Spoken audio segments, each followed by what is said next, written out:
Canada's Prime Minister Mark Carney has touched down in Sydney for a 3-day visit to Australia. Mr Carney will hold business meetings in Sydney before heading to Canberra, where he'll deliver a major speech to the Australian Parliament.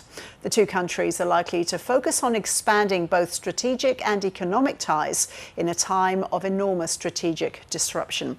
But the escalating crisis in the Middle East is also likely to feature heavily in their talks. Foreign Affairs reporter Stephen Jedgetts joined us now. Stephen, so this was originally pitched as a visit focused heavily on trade and strategic ties, but of course events in Iran likely will now dominate these talks.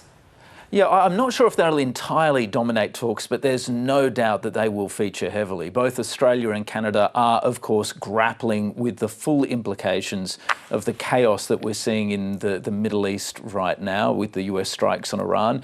In many ways, there is a lot of common ground. Both countries have got large numbers of their nationals effectively stranded in the Middle East and are trying to work out how they can best get many of those people home. Similarly, neither Canada or Australia are major players, or really players at all in this conflict, but they have both, interestingly, given backing to the Trump administration's decision to strike Iran, notwithstanding big question marks over the legality of that decision. So I'd say, yes, there will be plenty of other things to discuss, but there's no doubt that the ever-evolving and rapidly escalating situation in the Middle East will also very firmly be on the agenda for the two leaders. And Stephen, what are going to be then the key priorities for Canada beyond discussions on the immediate crisis in the Middle East?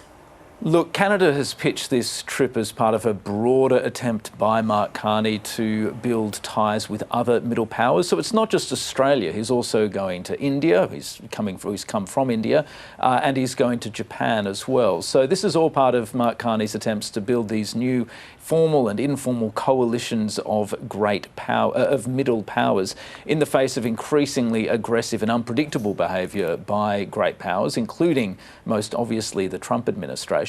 In Sydney, we expect him to have a pretty big focus on building investment links. Australia, like Canada, has got some big super funds. They've got a lot of capital sloshing around. Mark Carney has made it very clear he'd like to see super funds from other countries and investment funds across the world invest more heavily in Canada, particularly as it tries to build up its own economic resilience.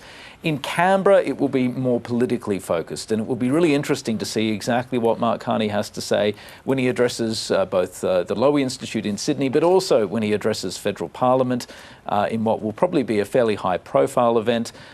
We can talk about this a little bit more, but he's been talking a lot about the need to build a new order in the wake of these enormous strategic disruptions. So it'll be interesting to see exactly what he has to say. Well, he created headlines earlier this year, didn't he, when he declared that rules-based order was over. So we are going to hear more about that during this visit. Yeah, and it'll be interesting to see how hard Mark Carney leans into this theme when he speaks to Parliament. Of course, Canada, more so than Australia, has felt the sharp edge of the new approach that the US administration is taking. We've seen some very, very overt threats from Donald Trump towards Canada. We've seen tariffs whacked on Canada.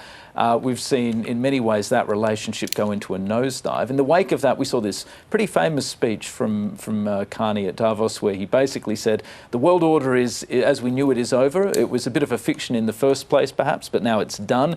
And it's up for countries like Canada to build new formal and informal alliances in order to push ahead with key priorities and to try and stabilise the world in the face of this rupture. Now, of course, Australia agrees with much of this, but it's taken a much less sharply critical approach towards the United States for many very large and obvious reasons.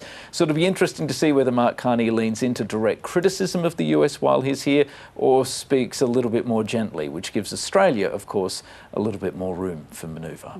Stephen, thank you.